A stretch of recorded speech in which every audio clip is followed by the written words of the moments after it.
Guys, so this is my informed speech and it's going to cover the topic of social media. So before we start, some of the things that I'm going to cover throughout this speech, some of the points are what social media is, history of social media, and I'll explain some of the positive and negative influences of social media that it has on us. So, social media sites, as many of us know, have become a big part of our lives. Whether we are logging on to Facebook, Twitter, or Instagram, these social media sites take up quite a bit of our time. Instead of picking up a newspaper or watching news on the television, many of us get our news from social media. We also use social media as a way of expressing ourselves by posting pictures or as a way of keeping contact with family members. Although many of us use social media in a positive way, there are many risks that come with logging onto social media that many of us do not take into consideration. I can honestly say that social media took up most of my time at one point in my life. I remember coming home from school and walking straight to my room just to jump on the computer and log on to Facebook. Because I use social media so much, I unfortunately witnessed many of the risks that come with social media firsthand. Not only did I experience some of the risks, but I also got to see some of the positive sides of social media as well. As I grew older, I became more aware of these risks and eventually led me to decrease the amount of time I spent online. Social media had both negative and positive influences on my life. So as I kind of mentioned at the beginning of this speech, I will talk about what social media is, the history of social media. Finally, I will explain how social media influences us in negative and positive ways. Alright, by using social media, children, teens, and adults are exposed to many risks. In order to understand these risks, we must first understand what social media is. According to author Matthew Hudson, social media refers to websites and applications that are designed to allow people to share content quickly, efficiently, and in real time. There are many forms of social media sites out there, as many of you know. Although many of these sites have changed drastically over time, a few of the commonly used social media sites include Facebook, Twitter, Instagram, Snapchat, Tumblr, and Pinterest. Author Daniel Nations breaks down the term social media. According to Nations, the social part refers to interacting with other people by sharing information with them and receiving information from them. On the other hand, media, according to Nations, is defined as an instrument of communications. Social media sites allow you to create your own personal account, and with your own personal account, you're able to share as much information, and you're also able to share as little information as you want with other people. It also allows you to view other people's profiles and everything they have chosen to share with the public. So some of the advantages of social media include being able to stay in touch with family members as well as staying in touch with friends. It also allows you to interact with new people, and it gives you quick access to news around the world. Now that we have a basic idea and understanding of what social media is, we can now dive into the history of social media. Before social media, keeping contact with family members was done using handwritten letters. So handwritten letters, kind of like this one. There you go. In 1890, the telephone was discovered and gave people a new way of communicating with others.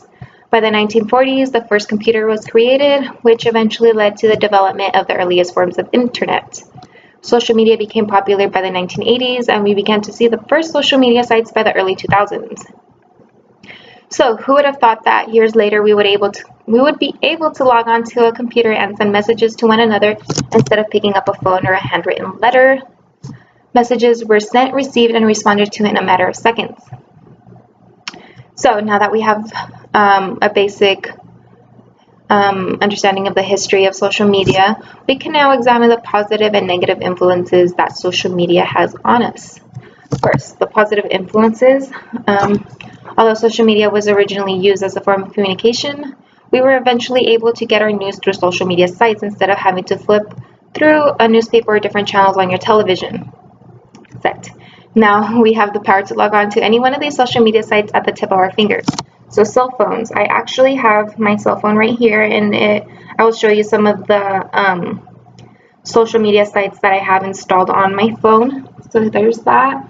And then so these are the ones that I use on a daily basis, which include Instagram, Twitter, and Snapchat. So I can unlock my phone and use those right away. Alright, so cell phones have allowed us to stay connected at any given time without having to sit down at a computer. According to Kelly Austin, various networking sites such as Facebook and Twitter are used by youth to create a voice for the voiceless. Although there are advantages that come with being able to access social media sites as easily and quickly as we can, there are also disadvantages that come with social media as well. Because we are constantly online, we are exposed to these different risks.